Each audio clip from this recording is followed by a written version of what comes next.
The first time Mara poured tea in that house, the men laughed. The last time, they knelt. Everything between those 2 mornings is this story. The house stood on a hill above Tokyo. Old wood. Older money. Inside, the ceramics were older than the walls. 1 tea bowl was worth more than the whole town she was born in.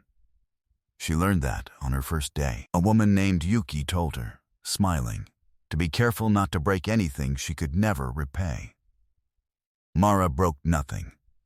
Not in 4 years. She poured tea. She kept the books no one else could read. And she waited to be seen by people who had decided not to look. By the end of tonight, the man who married her will sit at a low table with the woman he chose instead. He will be shocked into silence by what walks through the door. Before we get into it, if stories about quiet people finally being seen are why you're here, take a second to subscribe. It genuinely helps this channel reach the people who need them. And tell me in the comments where you're watching from tonight. I read every single one. Now, let me tell you who she was before they tried to erase her. 4 years earlier, Mara Osei was an accountant in Yokohama. The good kind. The kind who found the number nobody wanted found. She spoke 4 languages. She could read a ledger the way other people read a face. A firm sent her to audit a shipping company that turned out to belong to a family that did not like being audited. She did it anyway. She found the leak in a week. 11 million yen a month, walking out through a supplier that did not exist. The man who ran that company was named Ren Takeda. He was young for his rank, sharp, beautiful in the way dangerous men are allowed to be. He watched her present her findings without blinking. When she finished, he asked her to dinner. She said no. He asked again for a month. She said yes on a Tuesday, in the rain, mostly because he had stopped pretending the dinner was about the books. They married the following spring. She thought she was marrying a man. She was marrying a house. The house belonged to the old man. Everyone called him that. His name was Gore. He had built the family from nothing after the war, and Ren was not his son by blood. Ren was his son by choice. The old man had taken him off a train platform at 9 years old and raised him as his own. In that world, that bond is not a job. It is a father and a child. It outranks everything. Mara understood none of this at first. She only understood that the house did not want her. She was foreign. She was black. She was a woman who had once told the family's rising star that he was being robbed by his own men. None of that forgives easily in a house built on old rules. So they made her small in small ways. They did not give her the family name in the registry. She signed as an outsider in the outsider's column. Every single time. At the New Year dinner, they sat her below everyone, near the door where the cold came in. When guests arrived, she was asked to serve. Not invited to sit. Asked to serve. She knelt on the tatami and poured for men who did not look at her. And Yuki, Ren's cousin, beautiful, always there, would murmur to the woman beside her that the tea tasted foreign tonight. Then they would laugh behind their hands. Ren said nothing. That was the part that taught her the most. He watched her serve, and he said nothing. She could have left. People ask why she didn't. The answer is the old man. One night in her 2nd year, she was kneeling in the kitchen after a dinner she had not been allowed to eat. The old man found her there. He was small and slow, and his hands shook. He sat down across from her on the floor, which a man of his standing should never do. He asked her to make him tea, just for him. No audience. She made it. He drank it. He closed his eyes. He said no one in that house had poured him tea like that in 30 years. He said the rest of them poured to be seen doing it. He said she poured like she meant it. Then he said something she did not understand for a long time. He said, "You are the only one here who was chosen and stayed anyway." He said, "That is worth more than blood. Remember, I said that." After that, he sent for her often. Not for business, for tea. He taught her the family's history, the real one, the one that was not in any book. He told her which men were loyal and which were only waiting. He watched her the way people watch someone they are deciding to trust with something heavy. The house noticed. The house did not like it. And somewhere in the 3rd year, Ren stopped coming home. She knew where he was. Everyone knew. Yuki had a flat in Roppongi with a view of the tower, and Ren's car was outside it more nights than not. He stopped pretending. He started leaving his shoes in the wrong place on purpose so she would know. Cruelty is a language too. He had grown fluent in it. What Ren did not know was that his wife was pregnant. She found out the same week the old man got sick. That winter was long. The old man faded slowly in a back room that smelled of medicine and cedar. Mara sat with him most nights. She was showing by then. He would lay his shaking hand flat on the round of her belly and leave it there. He would smile at whatever he felt. And he would say the same thing every time. "Good," he would say. "Good. The right one is coming." She did not know what he meant. She thought it was an old man's kindness. She was wrong. He meant it exactly. Ren did not visit. Ren was building something. He had decided, with Yuki beside him, that the foreign wife was a liability the new era did not need. He had lawyers. He had a plan. He would divorce her cleanly before the child came if he could manage it. Strip her standing. Send her back across the water with a small number and a signed silence. Then he would take his place at the head of the family with the right kind of woman on his arm. He scheduled it for a morning in early spring. He chose the formal hall for it. That was arrogance. In that family, the formal hall is where status is decided in front of witnesses. The senior men sit along the walls. Nothing said there can be unsaid. Ren chose it because he wanted the whole family to watch him cut her loose. He wanted it official. He did not know what the old man had done 3 weeks before he died. Here is what he did not know. The old man, in his last month, had called his second. A gray, quiet man named Endo, who had served the family for 50 years and had never once been wrong about a person. The old man had made a decision, and he had made it the old way. On paper, sealed, witnessed by 3 men whose word no one in that world would dare question. And then, 10 days before he died, he had done one more thing. He had taken Mara as his own. Formally, in the family's own kinship, the one that had made Ren his son, he made Mara his daughter, a father and a child. He gave her the standing he had once given a boy on a train platform. He did it in front of Endo and 2 others. He wrote it down. He sealed it.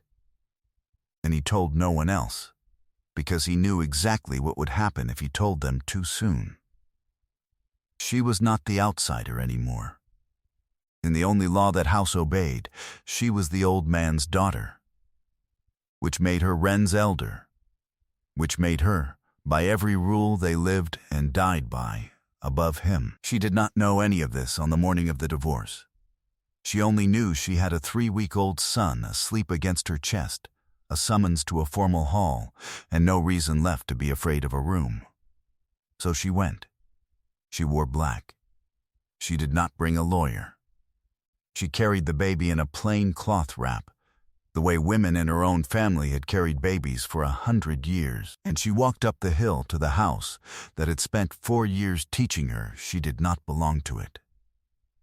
The hall was full when she came in. The senior men lined the walls.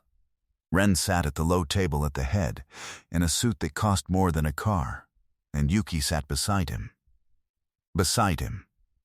At the head. In the wife's place, at the husband's side, in a room called to end a marriage. They had not even waited. Yuki looked up when Mara entered and let a small smile cross her face. The same smile from the tea. The one that said you were never going to be one of us.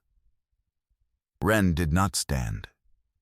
He gestured at the empty cushion far down the table, near the door, where the cold came in. The old place. Her place. He was still teaching her the same lesson on the last morning. Mara did not sit there. She stood in the doorway with her son on her chest, and she waited. Endo rose. The gray old man rose from the wall, and the room felt it, the way a room feels a change in weather.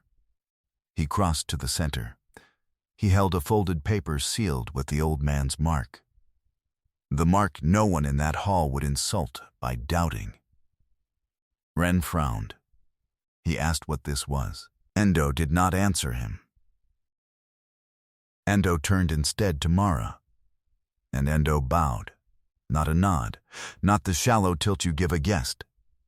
He bent from the waist, low, and he held it, and he held it. Longer than he had bowed to anyone in 50 years of service, longer than he had ever bowed to Ren. The room stopped breathing.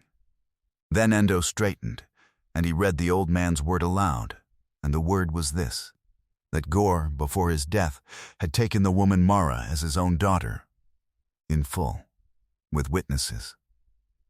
Sealed, that the succession of the family passed not sideways to the ambitious, but down, to blood, to the old man's line.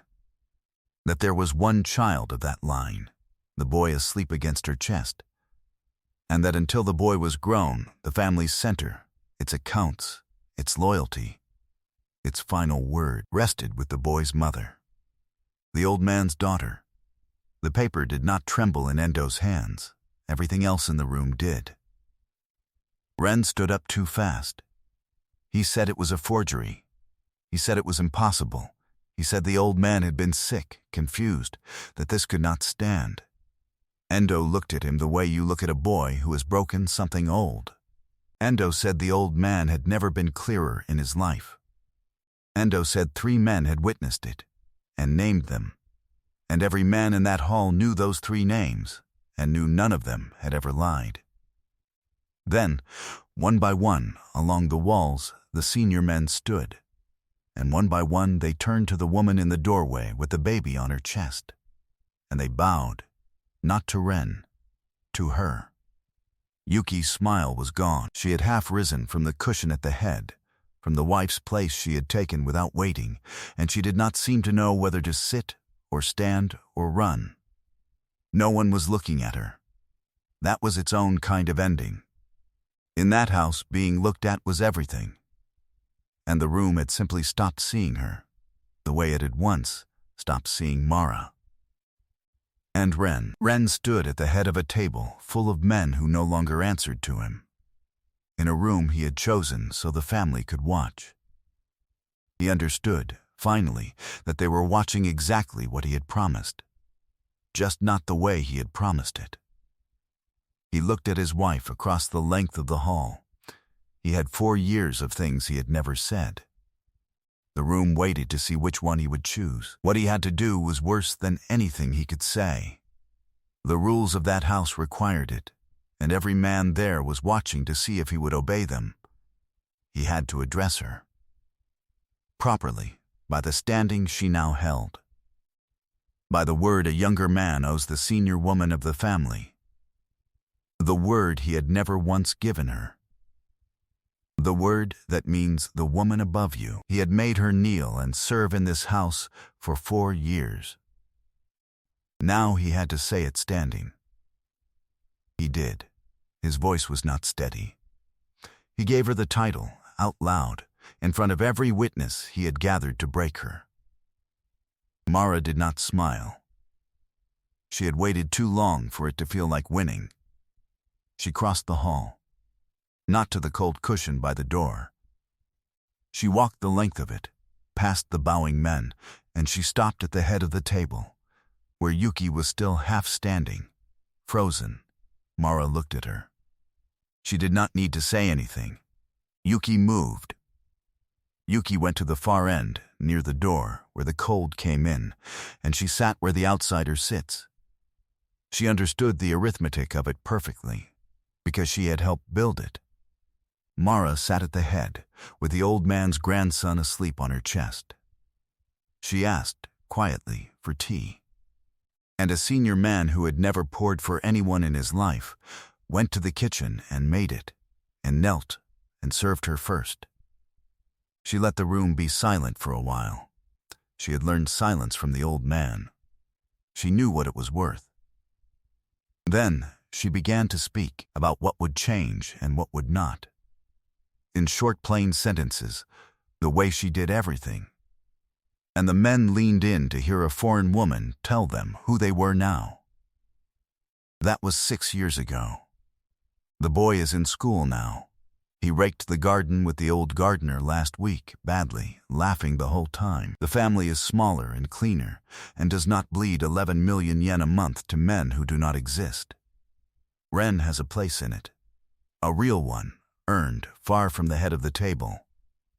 Some mornings he and Mara take tea together and do not speak. It is not warm exactly. But it is not war.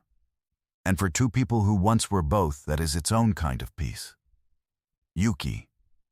No one speaks of. People still ask Mara how she did it. How she waited 4 years in a house that would not say her name. She tells them she did not do anything. She poured tea. She kept the books. She sat with a dying old man because no one else would, not as strategy, but because it was kind. The rest, she says, was just the old man being right about people, the way he always was.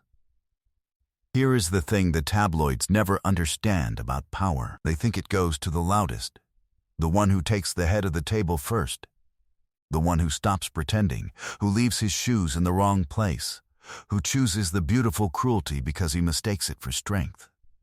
It doesn't. It goes, in the end, to the one who was chosen, and stayed anyway. To the quiet one, kneeling in the kitchen, pouring like she means it, while a room full of important people laugh behind their hands. Never mistakes silence for weakness. Some people are not being quiet. They are being underestimated. And they are keeping count. If one moment in this made you stop, the bow, the title said out loud, the tea finally poured for her, tell me which one in the comments. I want to know what stayed with you. And if someone in your life has been the quiet one in a room that would not see them, send this to them tonight. Some people need to hear that the counting pays off.